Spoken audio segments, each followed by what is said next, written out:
Subscribe to our YouTube channel and press the bell icon to get the latest updates. If one looks at the newspapers or if one looks at or hears conversations, there seems to be pretty much a consensus that things are not going well in the economy. My personal sense is that we still haven't wrapped our head around the long-term structural reforms that are required to take us back. Hi, I'm Renuka Sane. I am Associate Professor at the National Institute of Public Finance and Policy. I have with me Dr. Shamika Ravi, who is with Brookings Institute and who has also been a member of the PMEAC until very recently. And we are going to talk about the economics, health, education, all of these issues that are pertinent to India and that are causing us concern in many ways. So welcome, Shamika, and thank you for having this conversation with us. So let me begin with the question that is on top of everyone's mind today, and that is the economy. If one looks at the newspapers or if one looks at or hears conversations, there seems to be pretty much a consensus that things are not going well in the economy. Even if you look at indicators, other than GDP, for example, or even GDP, it is showing that we are in a slowdown, and that does not seem to be getting better. What is your sense of whether there is a sort of, has the government understood and accepted that there is actually a slowdown? Because the measures that we also see do not seem to be commensurate to solving the scale of the problem. Right. What is till the time that you did actually have access to PMEAC and the government, what was your sense of what was the government thinking about this, and what is the process of getting, of setting the feedback loops between the outside and the government? Lots of questions in that, Renuka. It's first of all, it's important to realize that there is an acceptance that we are in a slowdown. The diagnosis of it could vary, which is why you're seeing a slew of measurements and interventions being implemented either through the monetary policy side of it. So you're seeing RBI proactively try and preempt this through rate reductions and so on. You have seen now 4 sets of announcements by the finance minister. Some of them are far-reaching, I think structural in nature. For instance, making the corporate taxes more competitive internationally, and certain other sort of back-end plumbing, turnaround of the GST, for instance, within 30 days and so on. These are all aimed towards stemming this decline. So I think there is an acceptance that we are. However, my personal sense is that we still haven't wrapped our head around the long-term structural reforms that are required to take us back to the potential, when we were thinking of 2 digits, because that's a conversation we've given up on, and I don't think we can afford to, given our levels of poverty, given our income level overall. So in my view, we have a long-term structural decline that needs reformers to go back on the table and bring about basic reforms of the kind we had under Prime Minister Vajpayee. We do need disinvestment to become a fundamental part of this reform process with a time-bound nature to it. We do need to go back to the basic codes of labor law, which we have been talking about but haven't quite again gotten around to doing it. We do have to again think very seriously about the judicial bottlenecks, which are tremendous in nature, including the IBC, which is struggling with a limited capacity. So I think those are the kind of basic reforms that are required. Unfortunately, that has to go beyond the finance ministry. And this is why my sense is that a national growth strategy is required. Definitely growth is a priority, as was reflected in the speech of the Prime Minister in the second term, the first speech, when he said that wealth creation must be celebrated and when growth for us is a priority. But that national growth strategy has to go beyond finance ministry. I think every department, every ministry of the government has to have specific strategy which culminates into this, and the role of the states. I think the role of the states is very significant. Growth is not going to be delivered by the central government alone. India is an economy of 28 state economies and dynamic union territories. In recognizing all of that, are we there yet? No. And I think that is where, I think I would answer your basic question by saying that I think the economic policy making capacity currently within the government is limited. I think in terms of the revealed preferences of the government, if you just look at the announcements and so on, I think perhaps it is not the highest on the priority right now, and it should be, because a strong economy, a fast growing economy truly is the best national security strategy. It's the best foreign policy strategy, and it definitely is what serves the citizens the most in the long term. So I do think that there is a recognition of the problem, but we haven't quite gotten down to doing the big reforms. I'm glad you mentioned that we need to go beyond the finance ministry. As economists, we understand the importance of human capital and high productivity in getting high GDP growth, and we are not doing particularly well on several of those indicators. And one big bang reform, if I may call it that was done in the previous term was this health insurance scheme, Ayushman Bharat. And I know that you have been involved with the scheme, and you've also done a lot of work on health economics, over and above the scheme. So what is your sense of how the scheme is faring? And more importantly, any new scheme and any new rollout is going, it's not going to be a success overnight. It's always going to face hurdles in implementation. How well are we doing in measuring what is going on the ground, and how we need to do better? I mean, again, I keep coming back to the question of feedback loops, because without it, there is no way forward. So it is 1 year. And, I'm particularly happy with this Ayushman Bharat policy, because this large scheme, because I think finally health has become political. We do realize that health can become an issue on which elections can be contested, and for the longest time, I think in the economy, for us, our focus has not been on human capital. We remain an isolated case amongst the emerging markets, which has not done the fundamental investments required in health and education. So I think from that, if you look at it from that point of view, so human capital perspective, Ayushman Bharat is absolutely the right direction towards that the policy has moved. 7% of Indian population falls below poverty line because of health expenditure. Our out-of-pocket health expenditure remains one of the highest globally. We are close to 62%, meaning of every rupee that is spent on healthcare, 62 paisa is coming from the patient's pocket, private pocket. This number is close to 30 in China. This number is 11 paisa in Thailand. So there are economies around us who have just started to grow over the last decade or so, who have somehow managed their health affairs, the financing and the structuring of the healthcare sector better than us. And we need to therefore learn. And I think Ayushman Bharat therefore becomes that first big step towards universal health coverage. So it's a very important scheme. The issue with it is there are two components, and people forget that Ayushman Bharat is not just the insurance part of it, which is what we almost always talk of. The second part is the wellness centers.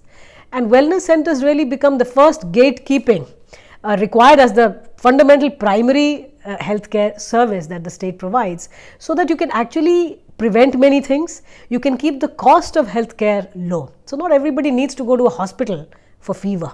Primary healthcare is meant to take care of a lot of those needs, and that's how you make things sustainable financially also in the long term. So that is the second part, which I think we need to speak more about in the media.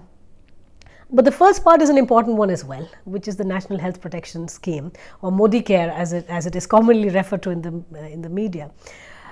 It's important from the perspective that out-of-pocket health burden needs to be removed, to be reduced. People's financial burden because of healthcare shocks need to be brought down, and that is where the state sort of stems in. Now, the challenge which is coming in twofolds. One is that publicly financed health insurance is also highly fragmented.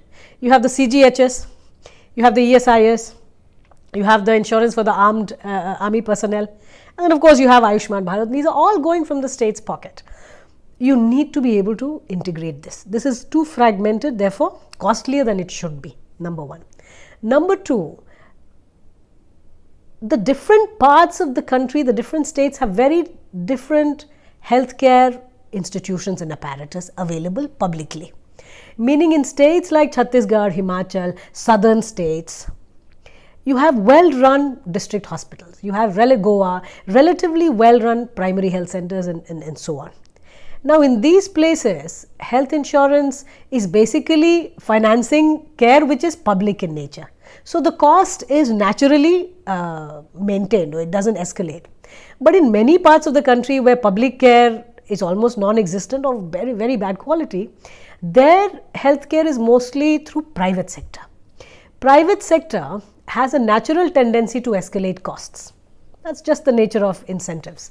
So I think the challenge moving forward will be different parts of the country will face different challenges of sustainability of Ayushman Bharat or the National Health Protection Scheme based on the underlying infrastructure that is supported by this publicly financed health insurance. I am very glad that you say that, because when I think of health, I think of the public goods element of health, which is just clean air and clean water that kind of prevents diseases from happening. So you don't have a dengue outbreak if the water bodies are clean.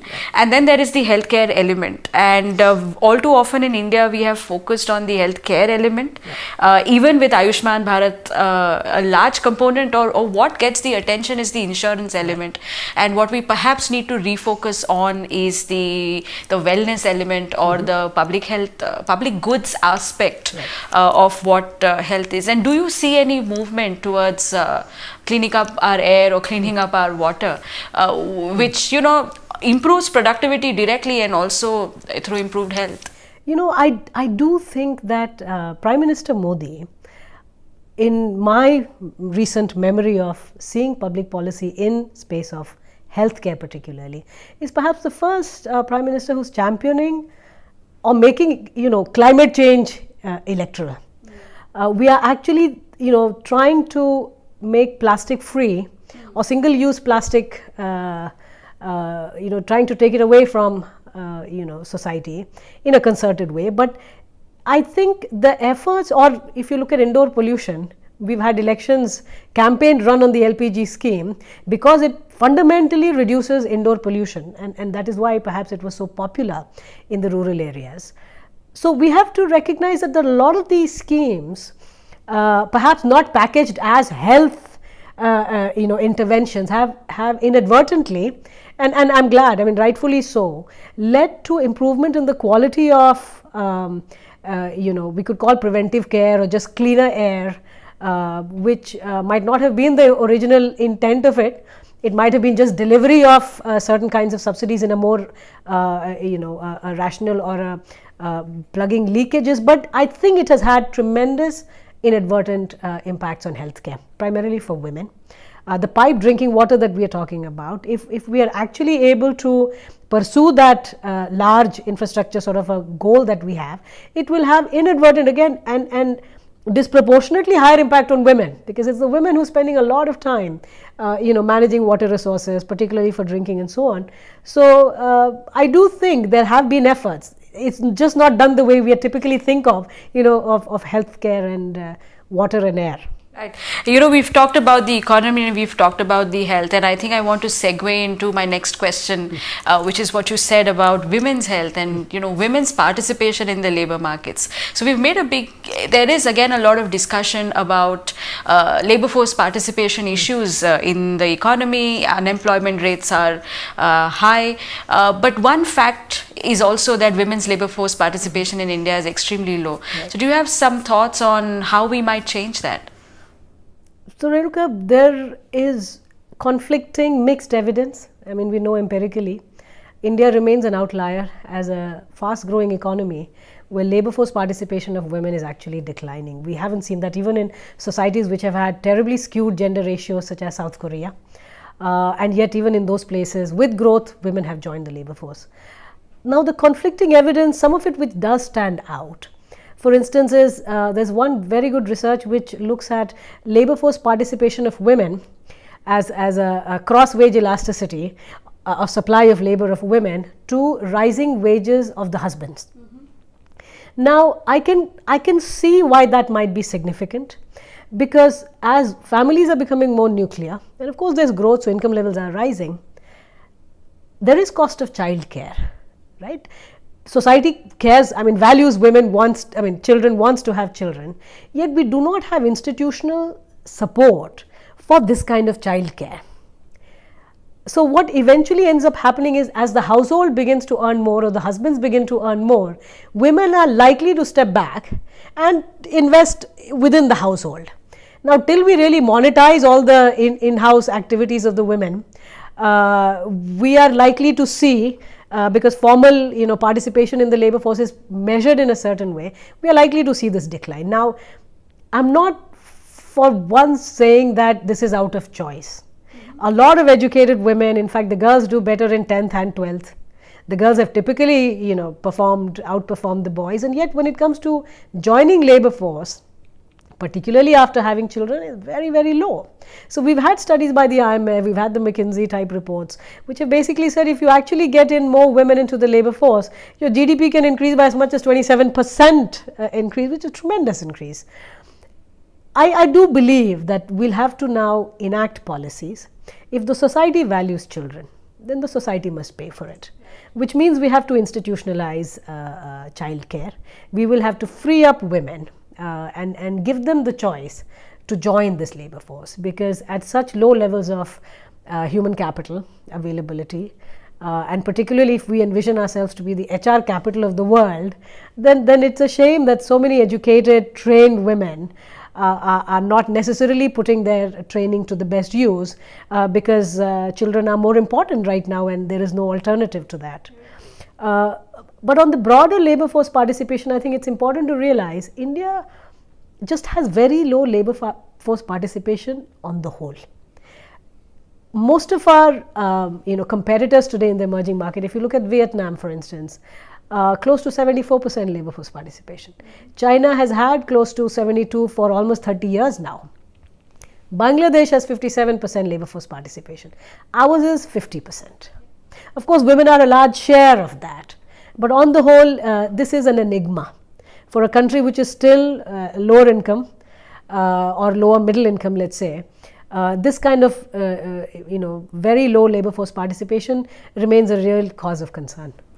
Okay, so we've talked about the challenges of the economy, the health, labor force. Any closing comments on how do you what would your advice be if you were asked for the top 3 things that say the government should do?